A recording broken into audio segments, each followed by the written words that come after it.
Bom dia, meus irmãos da classe Profeta Samuel, da Igreja Batista Regular de Boa Vista.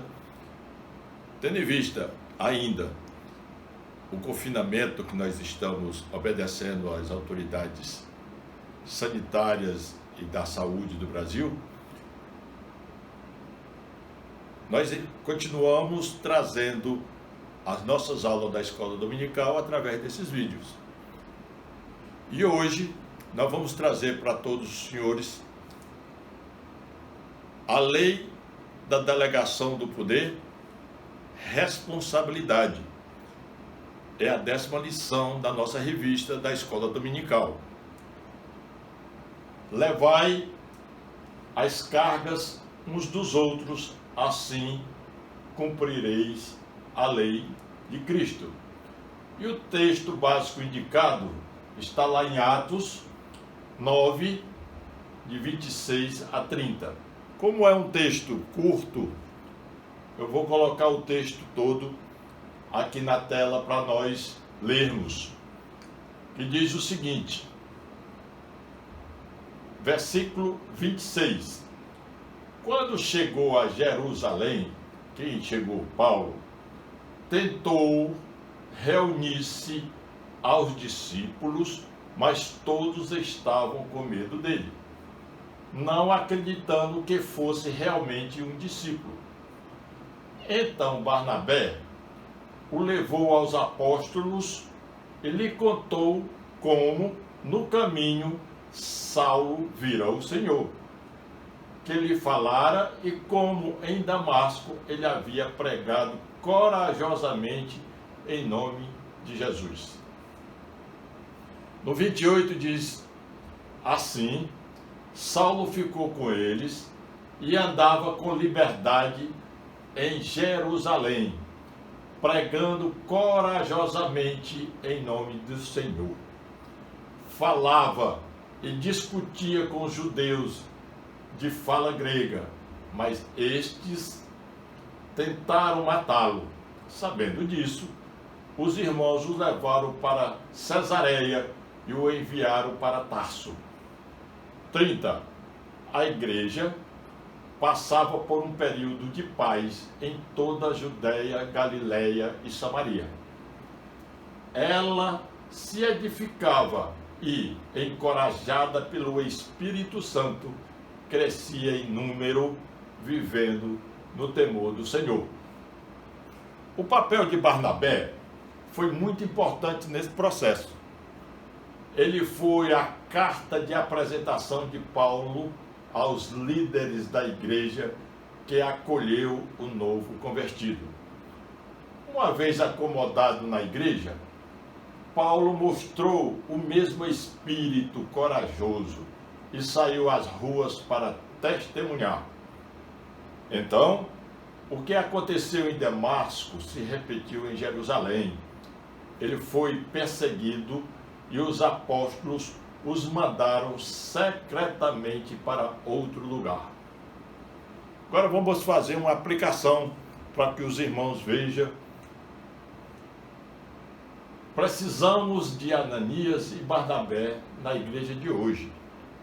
São pessoas de referência na Bíblia que podemos ter estas pessoas nas nossas igrejas com essas características. Pessoas que ensinam a igreja a receber os novos adeptos, que veem no contextos diferentes. Devemos prestar atenção nisto. Não é somente o novo convertido que vem unir-se à igreja, mas também a igreja deve demonstrar-se receptiva ao novo convertido.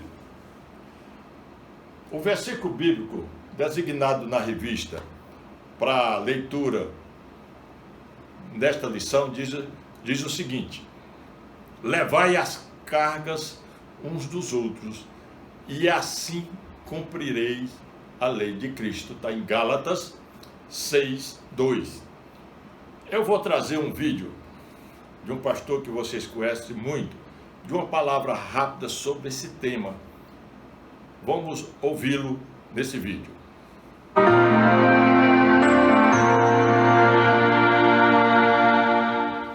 O amor é a marca principal de um cristão. Amor não é apenas um discurso. Amor não consiste apenas de palavras. Amor é atitude.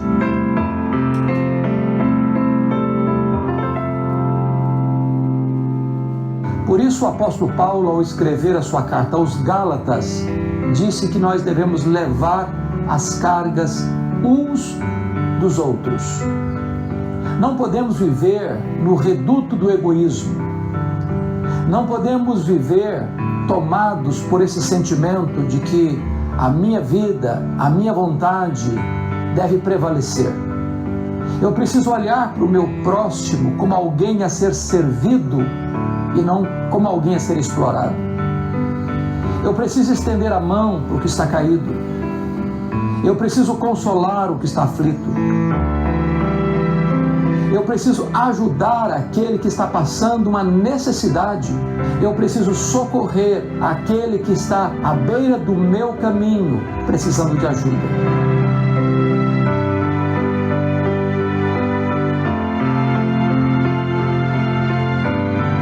Precisamos ter olhos de bondade para ver que o irmão que está ao meu lado está sobrecarregado e o meu papel é aliviar o seu fardo e ajudar esta pessoa a levar as suas cargas. Nós gostaríamos agora de encorajar você a ter esta atitude de generosidade, de benignidade, de compaixão, a fim de que a pessoa que convive com você possa ser uma melhor pessoa pelo simples fato de estar ao seu lado. Eu encorajo você a ter atitudes e posturas de bondade prática na vida das pessoas que estão ao seu redor, na sua família, na sua parentela, no seu trabalho, na sua vizinhança. É hora de você ser um vaso de honra e de bênção nas mãos de Deus e ser um aliviador de tensões, ajudando as pessoas a levarem as suas cargas.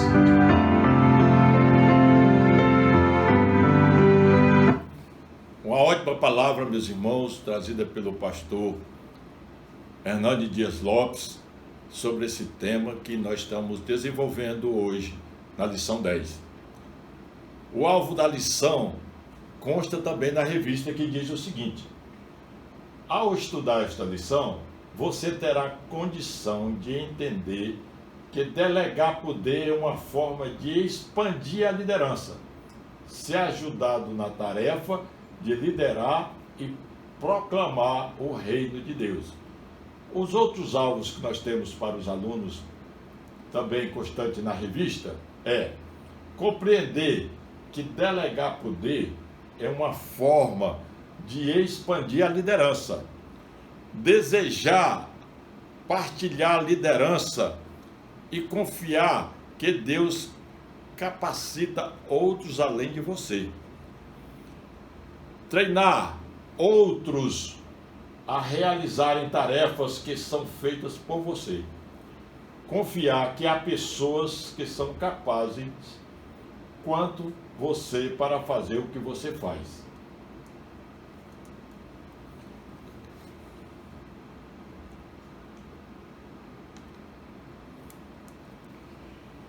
A introdução.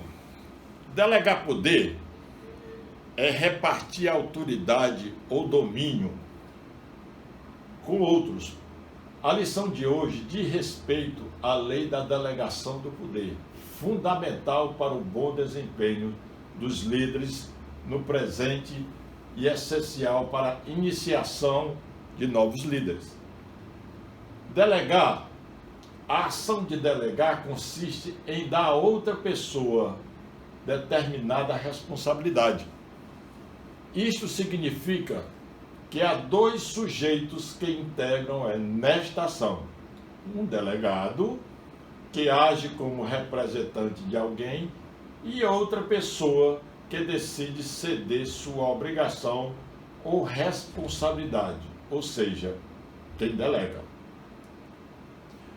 As principais características da delegação de poderes eficaz incluem: primeiro, envolve transferência e não entrega da autoridade, ou seja, o gerente que delega uma função continua tendo o dever de supervisionar, porém deixa de ser o único responsável por ela.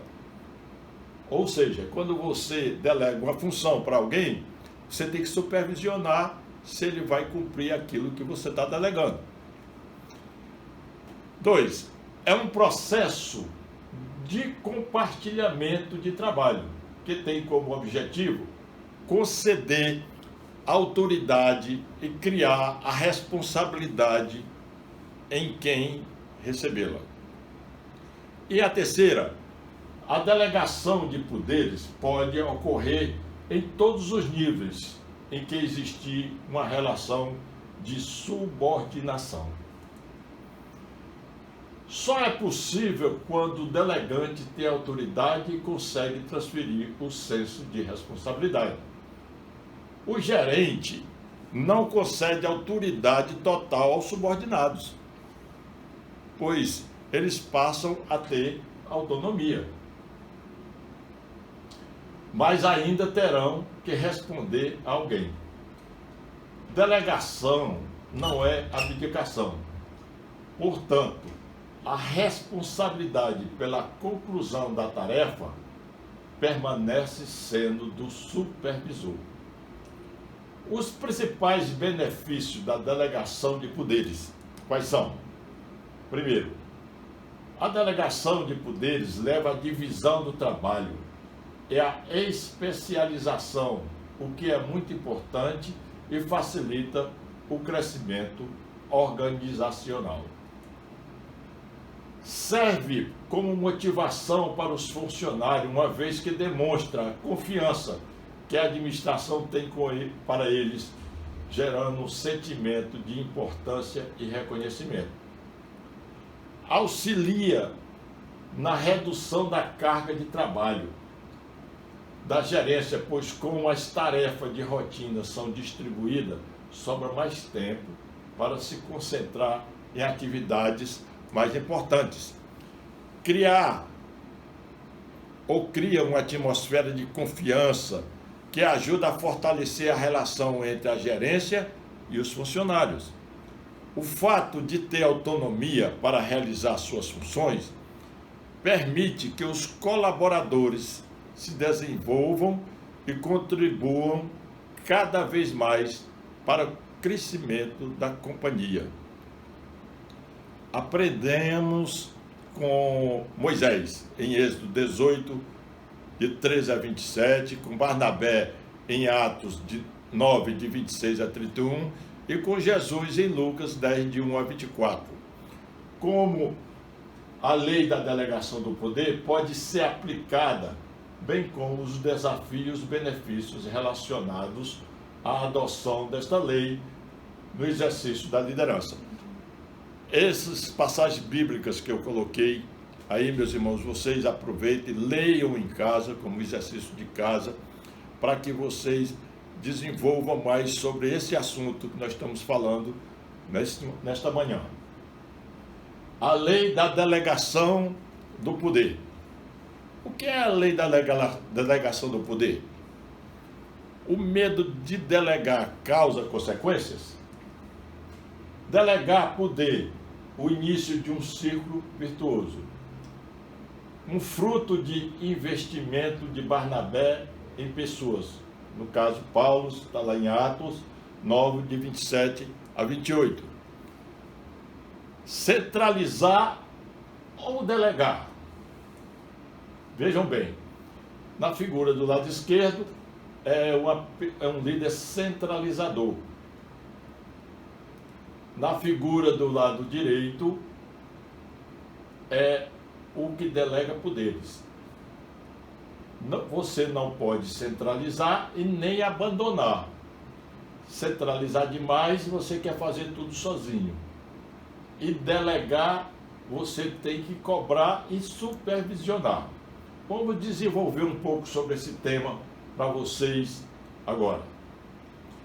4 estilos de liderança que nós vamos trazer para vocês: a relacional, a de equipe, a rotineira e a producional. Veja qual é que você vai se enquadrar, em qual desses 4 estilos de liderança que você se enquadra. Vamos lá. O relacional diz o seguinte: é cuidadoso, atencioso, inspira confiança, prestativo, ênfase na harmonia, ótimas relações humanas, produção incidental, secundário.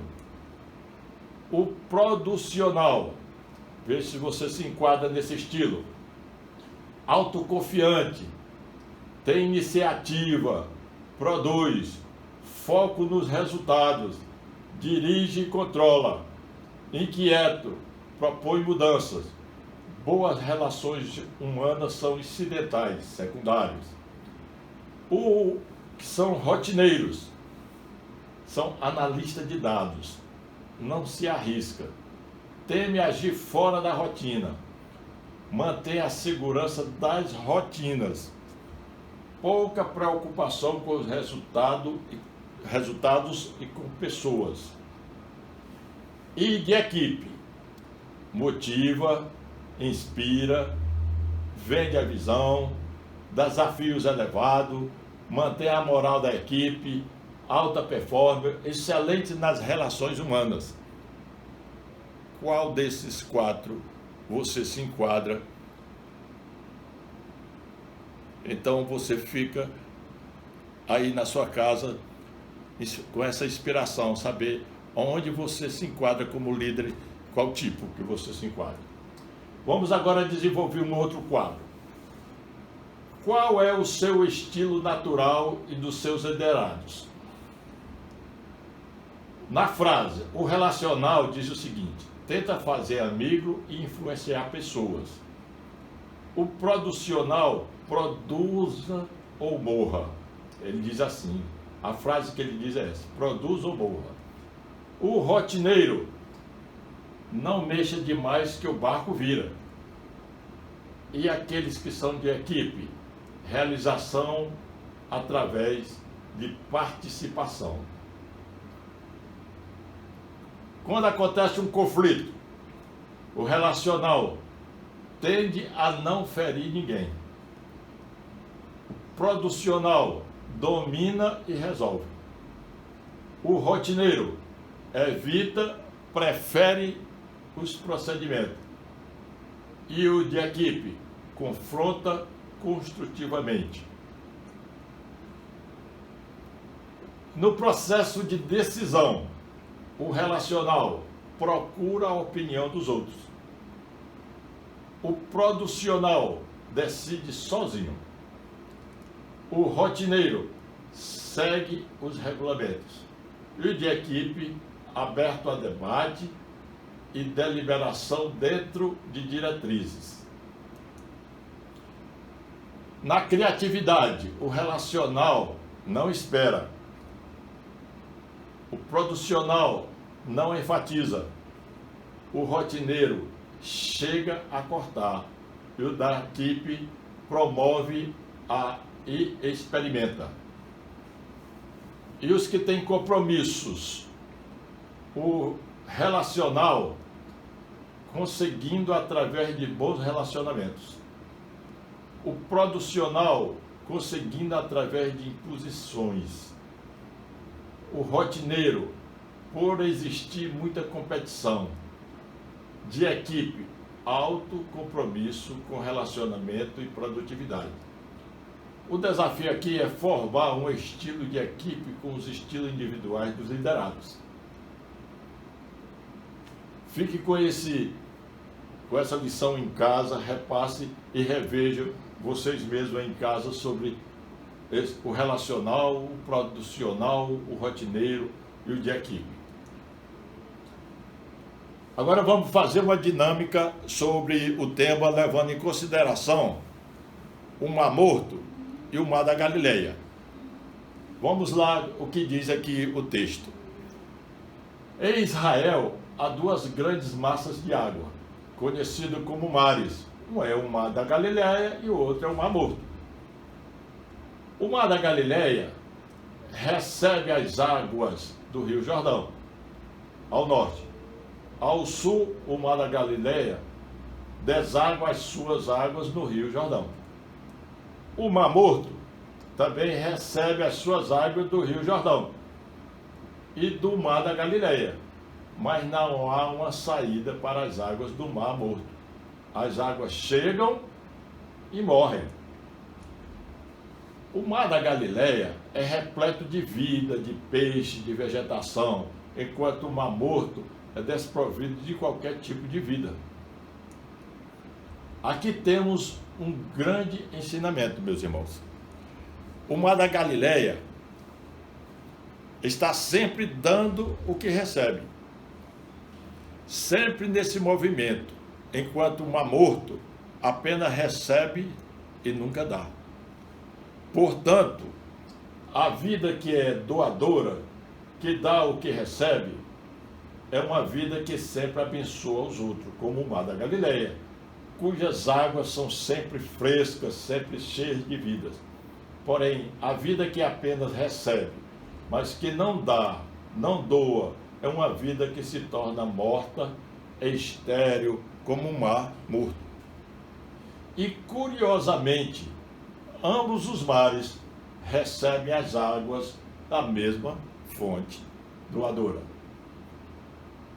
Não é o que você possui na vida o que realmente importa, seja isto muito ou seja isto pouco, mas sim o que você faz com o que tem, com o que recebeu do Criador da vida, da única fonte, o Senhor.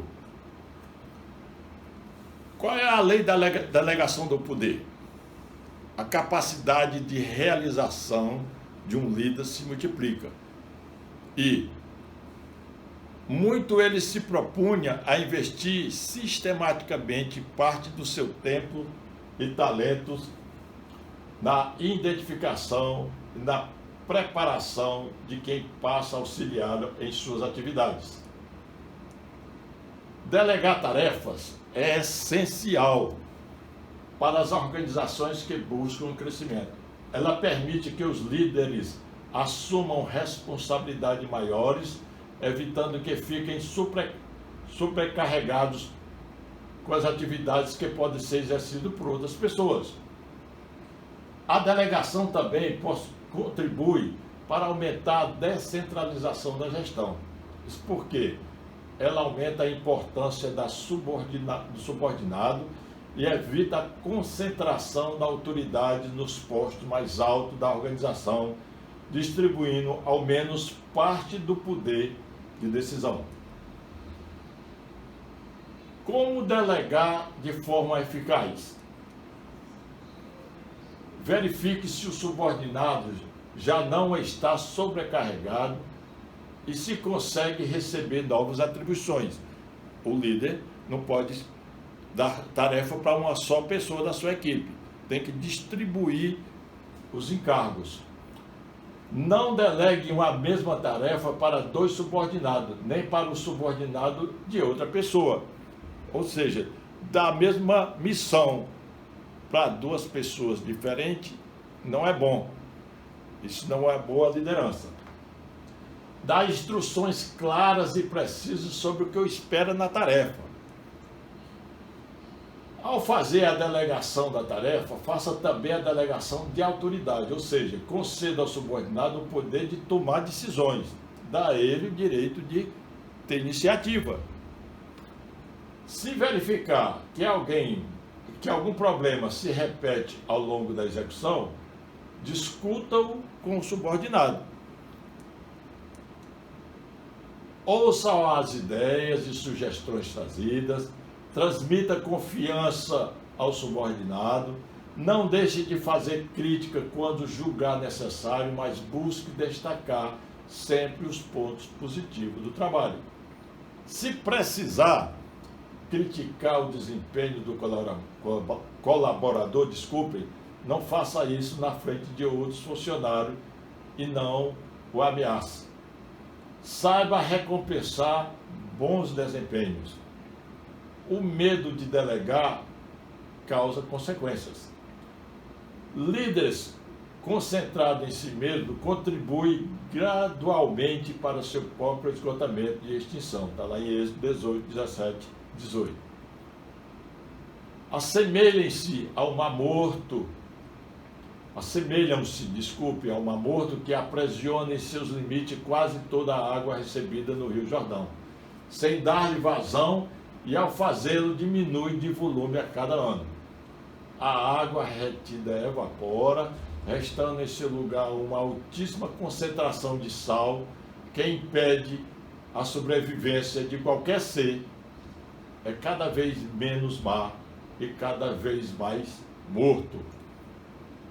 Por não repartirem o que recebem, recusando-se a multiplicar os talentos, como está lá em Mateus 25, 14, 30, líderes avessos ao delegar correm o risco de acabar como a figueira sem fruto, mencionado em Marcos 11, 12 a 14. Medo de perder o controle, medo de sobrecarregar outras pessoas, medo de responder pelos resultados pela má escolha. Delegar poder é o início de um círculo virtuoso. Líderes que delegam têm maiores chances de êxito no que fazem e onde atuam, uma vez que ousam pôr em movimento o abençoador círculo virtuoso, que se inicia com a delegação de uma tarefa a alguém que poderá ser futuramente um líder, o qual, por sua vez, também repartirá com outro que recebeu. No caso aqui, Barnabé, em Atos 9, 27 e 28, é um bom exemplo, como veremos a seguir. O fruto do investimento de Barnabé em pessoas, no caso foi Paulo. Quando o apóstolo Paulo ainda era conhecido como Saulo, seu nome hebraico, e sua fama de perseguidor dos crentes em Jesus procedia, teve muitas dificuldades para se integrar aos discípulos de Jesus, por causa do medo dos líderes da comunidade de fé. Nesse momento, apareceu Barnabé para levá-lo aos 12 e integrá-lo na comunhão da igreja. Sua atitude foi além dos apóstolos, pois não se preocupou com a fama ruim daquele novo convertido. Ele parecia enxergar além do que os outros humanos apresentam. A sua atitude influenciou a vida da igreja até o presente dia, pois Paulo cresceu na fé, passou a ser conhecido como Paulo, seu nome romano, e se tornou o apóstolo dos gentios. O que Barnabé fez com Paulo, em resumo, foi colocar em movimento o círculo virtuoso da delegação do poder, que se inicia por acreditar no potencial de alguém. As páginas do Novo Testamento confirmam que Barnabé estava certo em sua visão acerca de Paulo. E Deus, que é quem dá crescimento, fez o trabalho desses e de outros cooperadores frutificar em 1 Coríntios 3, 6, 9, produzindo a 100, a 60, a 30 por 1, como está lá em Mateus 13, 8. Vamos para a aplicação. Você acha que há muita falta de delegação de poder nas igrejas? Reflita sobre essa pergunta. E por quê? Um pastor pode repartir sua liderança sem perder a autoridade? Reflita você também sobre essa pergunta. Vamos para o segundo item da revista, que diz: a lei da delegação do poder no ministério de Jesus. Primeiro, Jesus delega com propósito. Jesus delega com clareza. Jesus delega com franqueza e equilíbrio. Jesus delega com responsabilidade e sensibilidade. Jesus delega com autoridade e aciona um círculo virtuoso e abençoador. Vamos observar os 5 aspectos importantes como Jesus delegava o poder. Portanto, de que forma as 5 lições de delegação do poder deixado por Jesus ajudam a liderança da igreja hoje. A referência que nós colocamos foi Lucas 10, de 1 a 24. Jesus delega com propósito. Está lá em Lucas 10, 1.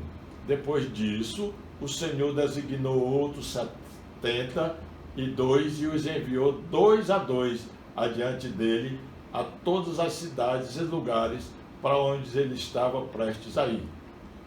O propósito destas pessoas designadas por Jesus era anunciar a vinda do Messias.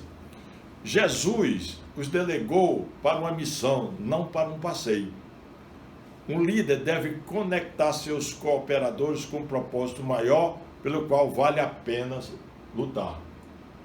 Jesus delega com clareza.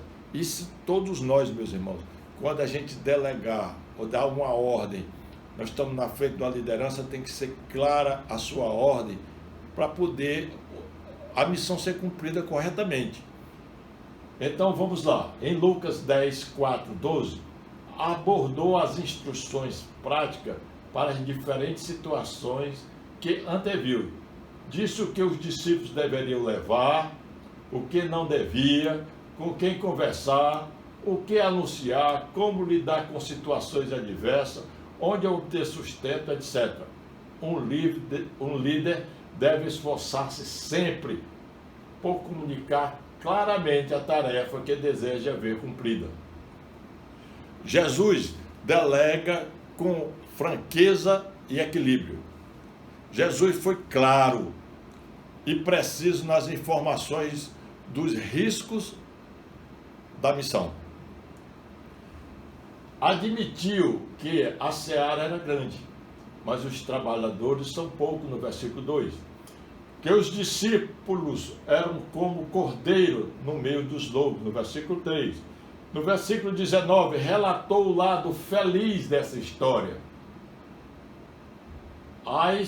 Eis aí vos dei autoridade e nada absolutamente vos causará dano. Os enxertou a confiarem no Senhor da seara. E deixo essa frase para vocês também. Um líder franco e equilibrado ajuda seus cooperadores a enxergar os riscos e as alegrias da caminhada proposta. No item 4, Jesus delega com responsabilidade e sensibilidade. Jesus, como líder responsável e sensível, percebeu a necessidade de ajustar o foco da visão dos discípulos, colocando motivação autêntica e perene no coração deles, pelo qual lhes disse: alegrai-vos, não porque os espíritos se vos submetem, e sim porque o vosso nome está arrolado nos céus. Versículo 20. Um líder responsável e sensível está sempre atento, buscando discernir quando e como intervir, com vista ao crescimento dos seus cooperadores e ao sucesso da missão. O item 5 diz: Jesus delega com autoridade e aciona um círculo virtuoso e abençoador. Deus delegou a autoridade a Jesus. Jesus disse que tudo me foi entregue por meu Pai. Está nessas referências bíblicas que aí estão. Jesus delegou autoridades ao discípulo, no versículo 2. Jesus iniciou um círculo virtuoso ao delegar poder, convidando o discípulo a cooperar com ele na evangelização do mundo. Os discípulos deram continuidade à delegação de autoridade, recrutando novos seguidores na missão para alcançar a todos até os confins da terra. Um líder que delega aciona um ciclo virtuoso e abençoador de serviço a Deus e ao próximo. E a aplicação que nós podemos trazer até aqui. Ao delegar poder, Jesus estava multiplicando o ministério dele e, ao mesmo tempo, expandindo o reino de Deus. E o item 3 da revista, que diz o seguinte: qualidade indispensável da delegação do poder é a responsabilidade. Primeiro, comunhão com Deus, autovigilância, recondução dos que falharam, apoio aos que sofreram, humildade. Vamos trazer uma dinâmica aqui para vocês pensarem um pouco. Quando vocês vão ao supermercado, vocês compram qualquer produto aleatoriamente ou buscam algumas qualidades essenciais? Às vezes os produtos têm tanta propaganda que o produto vira a marca vira um produto. Por exemplo, você vai comprar uma palha de aço, aí diz assim, eu vou comprar Bombril. Bombril é a marca da palha de aço, mas de tanta propaganda, palha de aço é o Bombril. Você vai comprar uma lâmina de barbear, de tanta propaganda, você diz, eu vou comprar uma Gillette. Gillette é a fábrica que fabrica a lâmina de barbear. Mas vamos aqui ao nosso tema. Vocês buscam as qualidades essenciais dos produtos que vocês compram no supermercado? E quais as qualidades que mais se busca por ocasião da compra, da sua compra? Você compra pelo menor preço ou pela qualidade do produto? Pelo resultado que ele traz para você? Quais são as qualidades para se ter um líder no ministério da igreja? Pense aí um pouco você. Quais são as qualidades para se ter um líder no ministério da igreja? Qualquer um serve? Ou tem que apresentar determinadas qualidades? Em Gálatas 6, de 1 a 10, podemos aprender as principais atitudes de um líder responsável. Comunhão com Deus. Em 6.1 de Gálatas, líderes espirituais, cristãos maduros que são guiados pelo Espírito de Deus. Autovigilância. O líder responsável vigia zelosamente seus pensamentos e ações. Está lá em Tiago 3,13. Guardando-se para não ser tentado, ciente de que aquilo que o homem semear, isto também se fará. Recondução dos que trabalham. Houve um momento em que Pedro fraquejou e quase abandonou sua fé. Ele pensava que estava preparado para tudo, mas caiu em seu próprio orgulho. Quando Jesus começou a ser torturado por homens maus para depois ser crucificado, Pedro ficou com medo de assumir que era o seu discípulo e o negou por 3 vezes, mas Jesus já havia previsto que isto aconteceria. É certo que Jesus não aprova o pecado, mas ele enxerga as nossas fraquezas e diz, eu vou te dar uma outra oportunidade, uma nova chance. Volte a andar comigo e você ganhará forças para vencer todas as suas fraquezas. O item 4, apoio aos que sofrem. 6.2, ajudem uns aos outros. Ao pé da letra, o texto original diz, ajuda a carregar os fardos uns dos outros. Devemos ajudar uns aos outros a vencer as tentações. Estão aí vários versículos bíblicos que vocês podem conferir em casa. E o item 5, humildade, sabe que depende completamente de Deus. Ser humilde em sua liderança é simplesmente passar a mensagem para seus liderados que você é igual a eles, que você está pronto para receber feedback, irá acolher os mesmos e que você tem sim outras responsabilidades, para que isso não impede de terem uma comunhão bilateral, não de cima para baixo. Agora vamos para a aplicação. Você concorda que aceitar com responsabilidade é uma tarefa do ser líder, ou é uma forma de colocar em prática ou levar a cargo dos outros? Vou repetir. Você concorda que aceitar com responsabilidade uma tarefa do seu líder é uma forma de colocar em prática o levai as cargas dos outros? E para concluir, meus irmãos, essa lição hoje, vamos lá. Todos ganham quando um líder reconhece o valor de multiplicar suas ações por meio de colaboradores. Líderes e liderados crescem e se aperfeiçoam junto quando cooperam com amor como servo de Cristo. Está lá em 1 Coríntios 12, 25. Isto agrada a Deus, em Colossenses 1,10, Efésios 2,10. Glorifica o seu nome, em Mateus 5,16. E contribui para a expansão do seu reino, em Atos 2:42 a 47. Meus irmãos, assim concluímos a lição 10, espero que vocês tenham gostado, tire proveito dela, que o amor de Deus esteja com vocês sempre.